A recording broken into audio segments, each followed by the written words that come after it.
All right.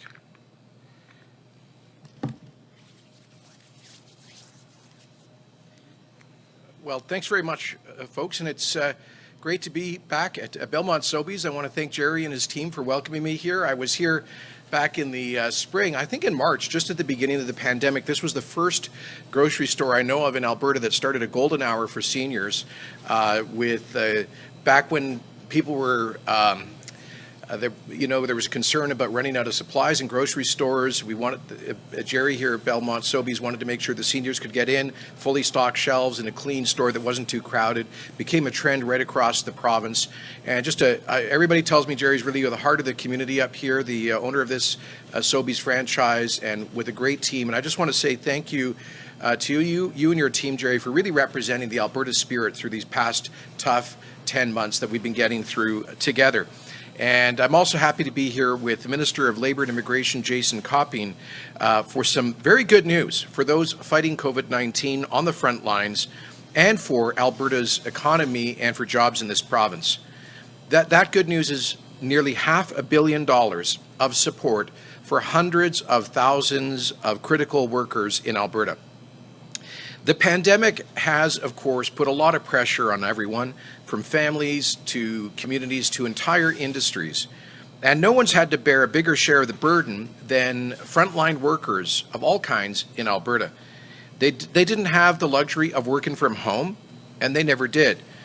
They've had to be out there on the job, not only to provide for their families, but to keep Alberta's economy, our infrastructure, and essential services running. And that means being increased to exposure of the virus.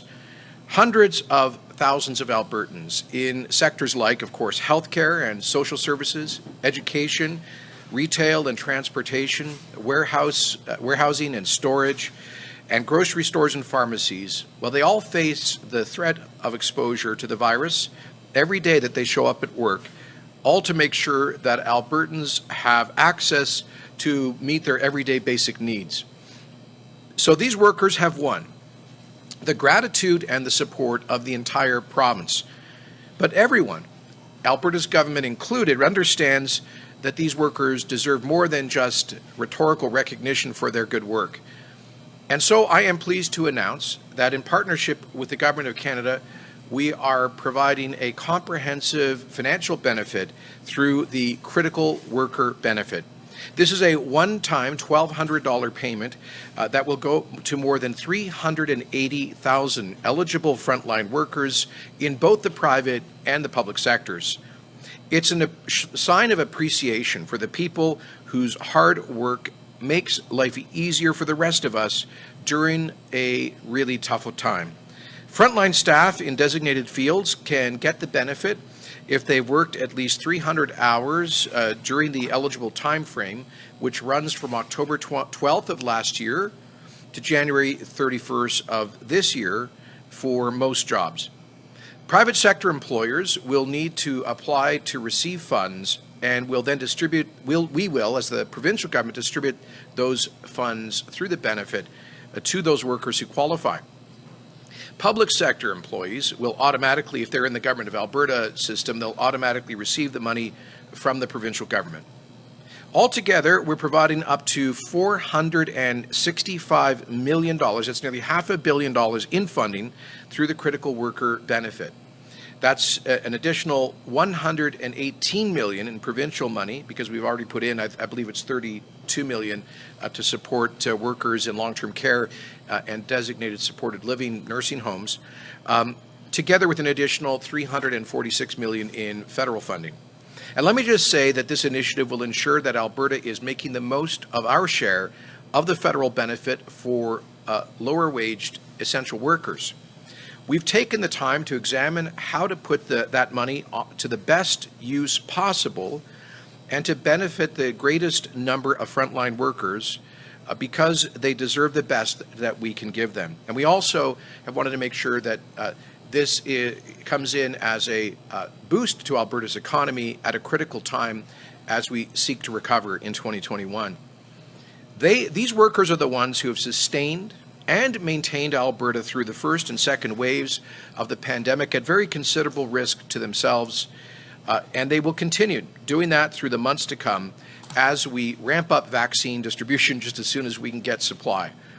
Until we can get enough Albertans vaccinated and contain the virus, the risk of exposure and infection will remain real.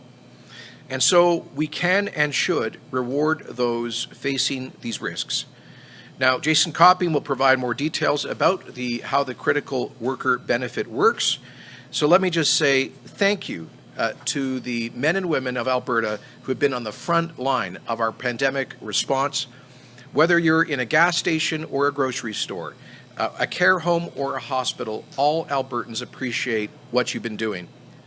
And speaking for the government, we'll continue to do everything that we can to keep you safe as we protect lives and livelihoods together.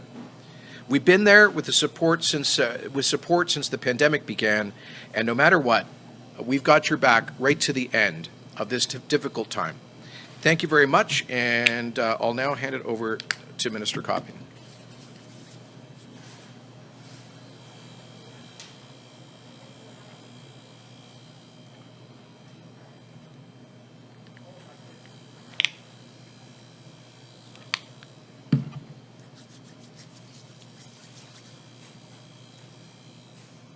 Thank you, Premier, and thank you so much to Jerry for hosting us in your store today, and thank you all for coming today.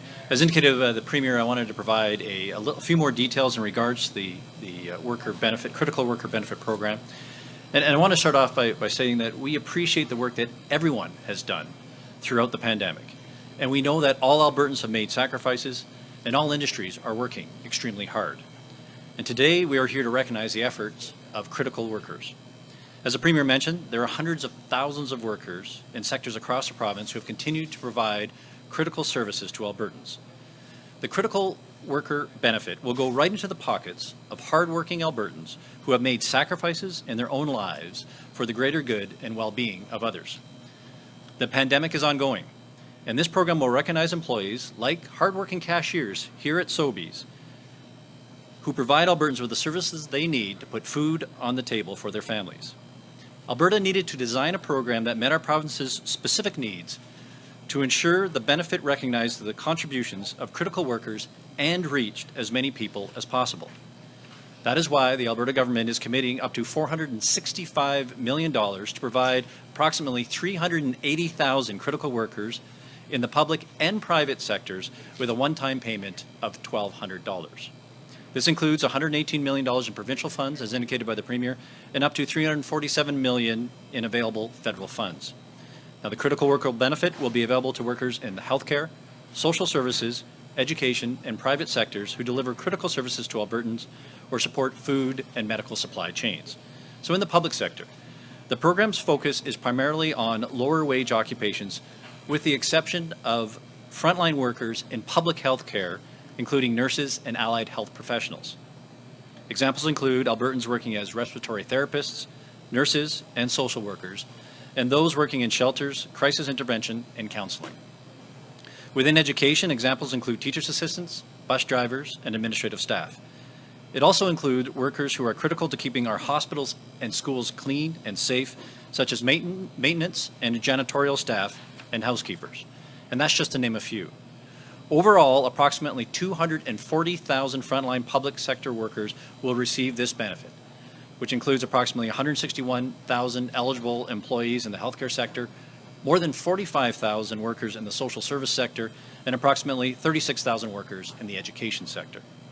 Generally, public sector workers must have worked a minimum of 300 hours during the second wave between October 12, 2020 and January 31, 2021. Eligible public sector employees do not need to apply to receive the benefit. Employers will automatically receive the payment through the Government of Alberta to distribute this to eligible employees in the coming weeks.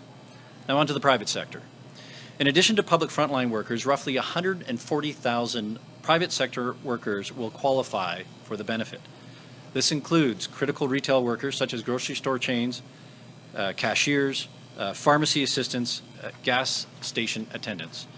Food manufacturing workers such as industrial butchers and machine operators, transportation workers, warehouse and storage workers, and private health clinic workers such as dental assistants and lab techs. Private sector workers must earn $25 per hour or less to qualify, and they, again, must have worked a minimum of 300 hours between October 12th and January 31st during the second wave to qualify. Private sector employers must apply on behalf of their eligible workers. And I'm pleased to announce that starting next Wednesday, February 17th, employers will be able to submit applications through our online portal, which will go live with further details at that point in time. Employers will have until Friday, March the 19th to submit their applications. And once employers receive the funds, they will then be responsible for distributing the benefit to eligible employees, and all private employers who receive the benefit for their employees will be listed on the Government of Alberta website. We appreciate the work that all Albertans have done and continue to do in these challenging times. Our critical sectors, including healthcare, food supply, and other essential services, have continued to support Albertans. And there is no doubt Alberta critical workers have continued to answer the call. As Minister of Labour, I am proud to be here with Premier Kenney on behalf of my government colleagues to recognize these workers. You are truly a testament to the culture of resilience, dedication, and hard work that is deeply ingrained within Albertans. Today's announcement is in recognition of everything you have done and continue to do to support our province during this pandemic. And thank you, and I'm happy to turn things over to Jerica for media questions. Thank you, Minister Copping. So we will go to the phones now just to get to as many questions as possible. We just ask that you limit yourself to one question. And with that, operator, can you please put through the first caller? First is Kevin Nimick with CTV. Go ahead, Kevin. Hi there. I have a question for the Premier, and I do have a follow-up I'd love to ask after your answer. Two of your own MLAs have joined a coalition against public health measures and restrictions. What does this say about confidence in your leadership? Well, I think what it says is those MLAs have a perspective. They have a, we, unlike some other parties, allow people to speak their minds and represent views of their constituents. We believe that Alberta has followed the right balanced approach of protecting lives and livelihoods. We've looked at restrictions as a last and limited resort because they can be so damaging to the broader health of our society, but they can also be necessary as they are now on a targeted basis. I think we have it right in Alberta. We're very happy to see the number of infections, of hospitalizations, of COVID-related fatalities coming down quite significantly since the spike in the fall. That's thanks to, and part of this is thanks to Albertans following those measures, making real sacrifices to do so. It's not easy, but it is necessary. So we have I can tell you an ongoing, whenever our caucus meets, obviously, the impact of COVID policies is a lively topic for discussion.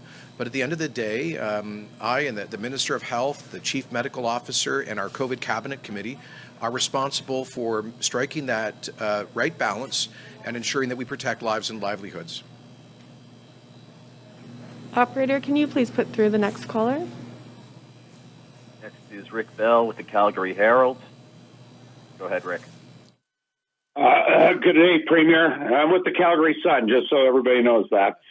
I'd just like to ask you, what do you say, or how do you respond to recent reports that there may be discontent in the United Conservative ranks over your leadership, the government's action on certain files, and that this discontent might include members of the legislature on your side of the aisle, party members, constituency associations of your party, or just plain old UCP voters? How do you respond to that? There's even some people talking about maybe even wanting a leadership review.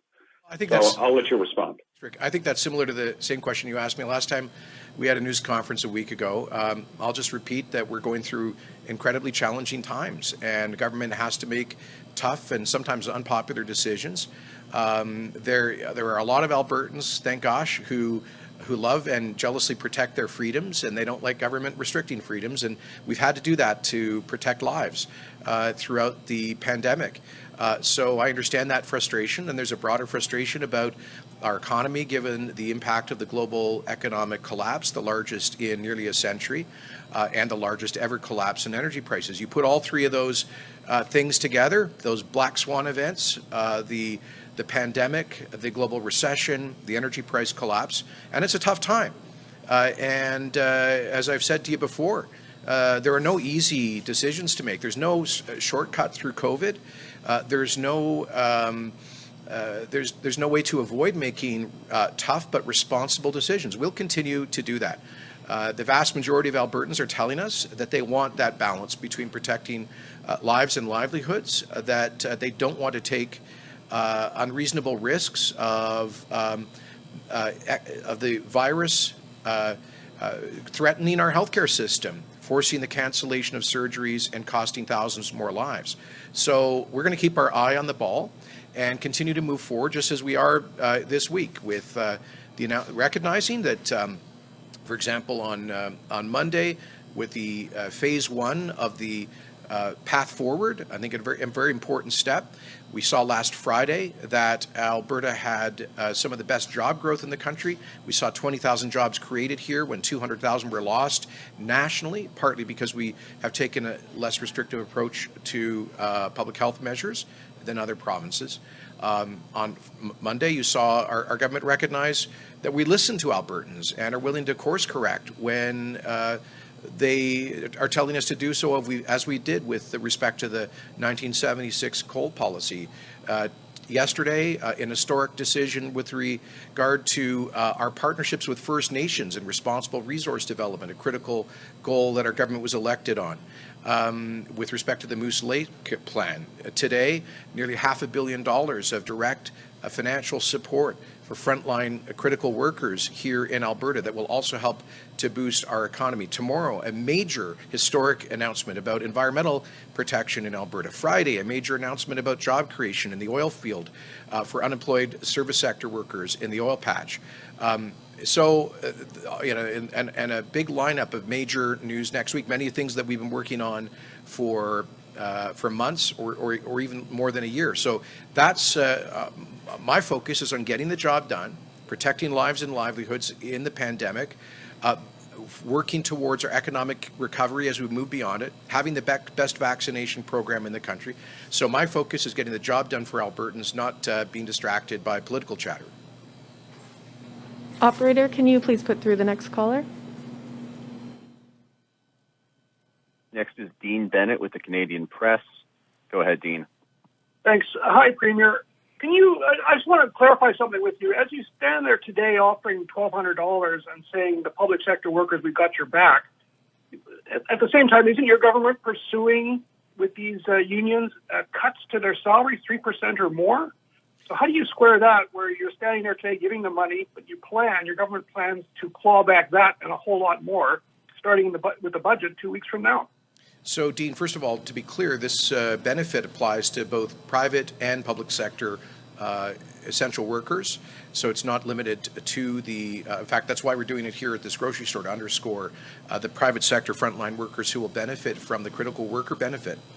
Secondly, this is a one-time payment, a bonus of sorts to recognize a one-time unique circumstance, which has been the pandemic.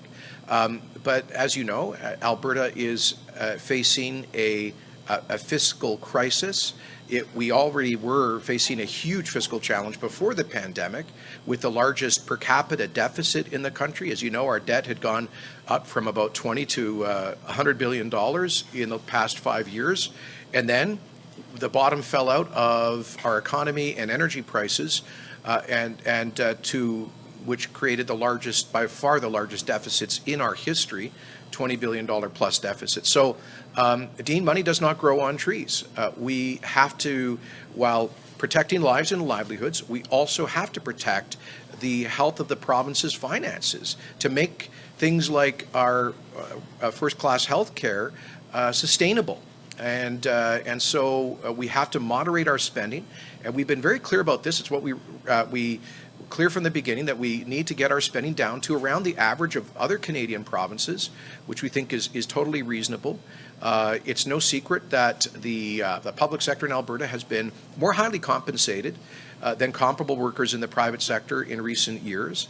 Many of those private sector families have seen their incomes go down massively. Many, unlike those in the public sector, have faced massive unemployment. And it's also known that we have about 20% more generous compensation than other provinces. So we're going to be asking the broader public sector in Alberta to work with us constructively on making the cost of service delivery sustainable for the future. And I think the vast majority of Albertans understand that's necessary. So that's about the long-term fiscal future. This is about this one-time unique series of events around COVID. Operator, can you please put through the next caller? Next is Kelly Kreiderman with the Globe and Mail. Go ahead, Kelly. Hi there. Hi there. Thank you for taking my question. I'm looking back to January when Premier Doug Ford had a caucus member who said that lockdowns are worse than the virus. He kicked out that caucus member. Do you think that, and he said that it was an insult to the healthcare workers who were working on the front line to have that person in his caucus. Do you think that your decision to leave two MLAs in caucus when they're saying something similar will send that type of message to healthcare workers? I think what it does is, whoops, we just have an audio moment, 1 second. Are we good? Sorry. I think what it does is to say that we have a wider latitude for MLAs to speak their views in this province and in the party I lead than perhaps is the case in other parties and other parts of the country. But the policy of the government is absolutely clear. It is to protect lives and livelihoods. It is to use public health restrictions as a last and limited resort to keep COVID-19 under control so that it does not end up jeopardizing the healthcare system.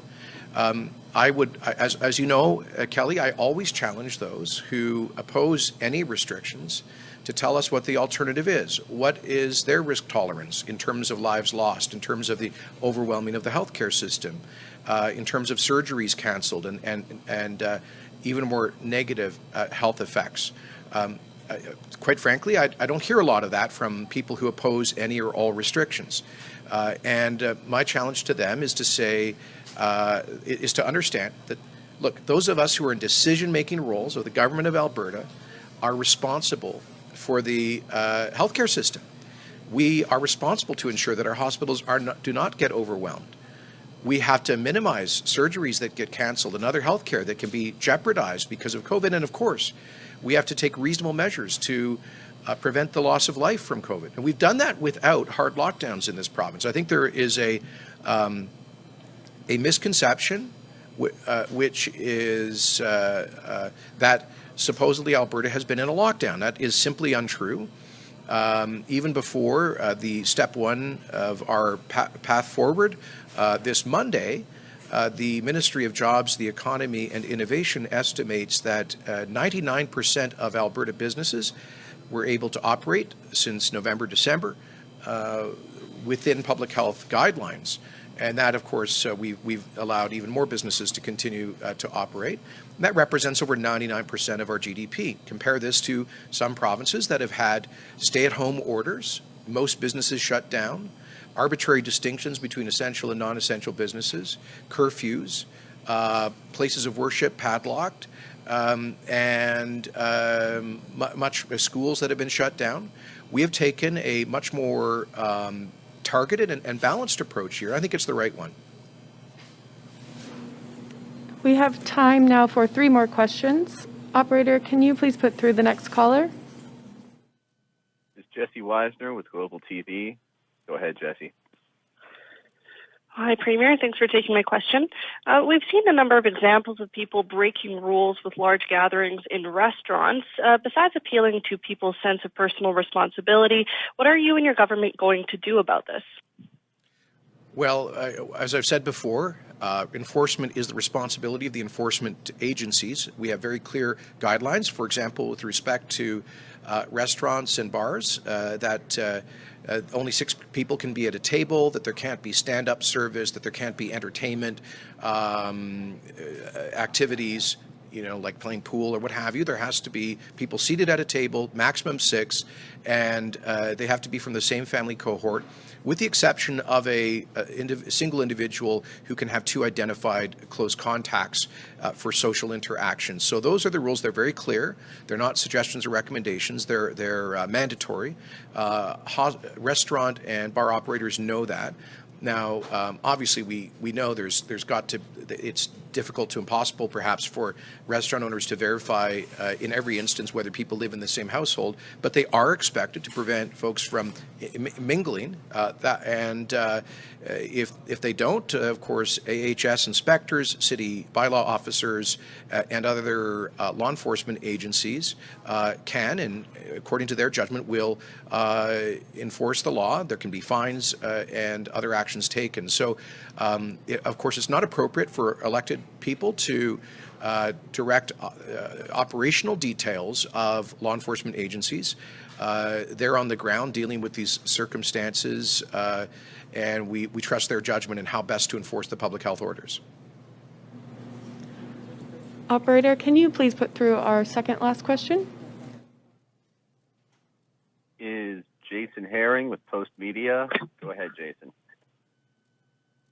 Hi, Premier. This question is similar to a few asked already about this anti-lockdown coalition. You talk about how important it is to maintain healthcare capacity, but don't you worry that the fact that these 2 members of your caucus are calling for the end of these COVID-19 restrictions implemented by your own government could undermine public health in the province's public health public trust? Yeah, so I don't see the connection. The position of Alberta's government is very clear that we need targeted public health measures to limit the spread, to protect our healthcare system, and while minimizing the broader damage to our society. That doesn't preclude a debate that's been happening from day one. We are a free, open, and democratic society. People are going to have different views, especially on the kind of extraordinary measures that have been taken throughout the COVID era.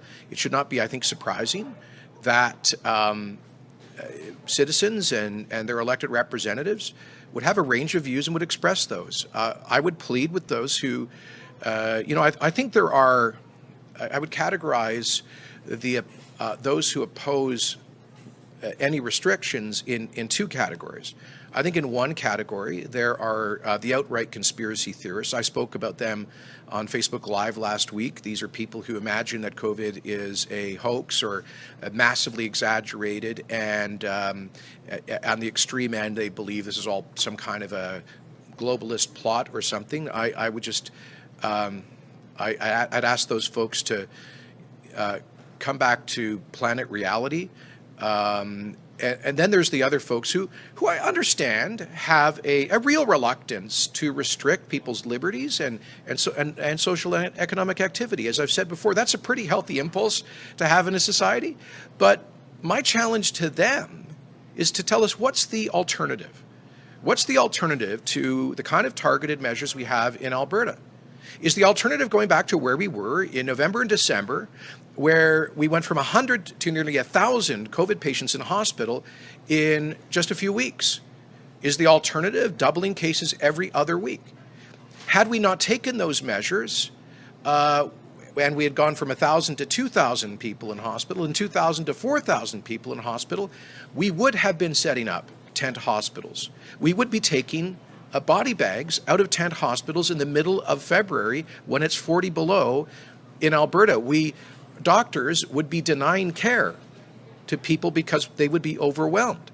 There would not be enough anesthesiologists, respiratory therapists, or ICU nurses adequately to care for people. There might not be enough ventilators in an extreme scenario for people requiring intubation. There would be mass cancellation of surgeries and other care, including for cancer patients. That's a scenario that is not acceptable to the vast majority of Albertans. It is not acceptable to me or to this government. And my challenge to the folks who I don't like restrictions. I acknowledge and have from day one that they can be damaging. But we have to balance off these risks. And my challenge to people who are opposed to any restrictions is you tell us, what's the alternative? Are you prepared? Be honest with us. Are you prepared to accept potentially thousands of people overwhelming the healthcare system? Are you prepared to have us cancel the surgery of one of your loved ones who might need that desperately right now? So that's my message. I don't mind having a public debate about it, but our policy is clear, protecting lives and livelihoods. Thank you. Operator, can you please put through our last caller? Final question is Audrey Naveau with Radio Canada. Go ahead, Audrey. Hi, Premier. Thanks for taking my question. I have a question for you in French today, just to recap what you said previously in English. Monsieur le Premier ministre, on a vu ces deux députés de votre caucus qui se joignent à cette coalition qui s'oppose aux mesures de santé publique. Qu'est-ce que ça dit de votre leadership et de l'unité de votre parti? Et quel est votre message à ces deux députés et ceux qui pensent comme eux? OK, excusez-moi. Merci de la question. Pour moi, ça suggère qu'il y a un espace pour un débat démocratique dans notre société ouverte et libre. La politique du gouvernement de l'Alberta est très claire et c'est un équilibre, une approche très équilibrée pour protéger les vies et l'économie et la vie sociale. Et c'est les raisons pour lesquelles nous avons mis en place certaines mesures de santé publique bien ciblées et limitées pour contrôler le virus COVID-19, pour protéger le système des hôpitaux, le système de santé publique et pour minimiser l'impact sur la santé de notre société au plan économique. C'est pas facile, mais ils sont les décisions très difficiles que nous avons prises et nous allons continuer à cet égard. En même temps, évidemment, dans une société démocratique, il y aura un débat avec les perspectives différentes, y compris parmi les élus. Je crois que ça, c'est tout à fait normal dans une démocratie. Mais je lance un défi vers ceux et celles qui ne sont pas d'accord avec certaines restrictions de santé publique. C'est quoi l'alternative?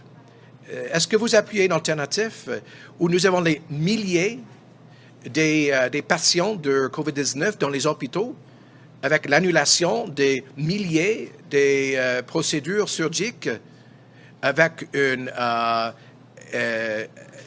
échec potentiel dans le système des hôpitaux? Pour moi, ce n'est pas acceptable. C'est la raison pour laquelle on va garder une politique prudente pour protéger les vies des Albertains. Okay, I guess that's it. So thanks very much, Jerry, and to you and your team. Cheers. Thank you, everybody. Sorry, JC.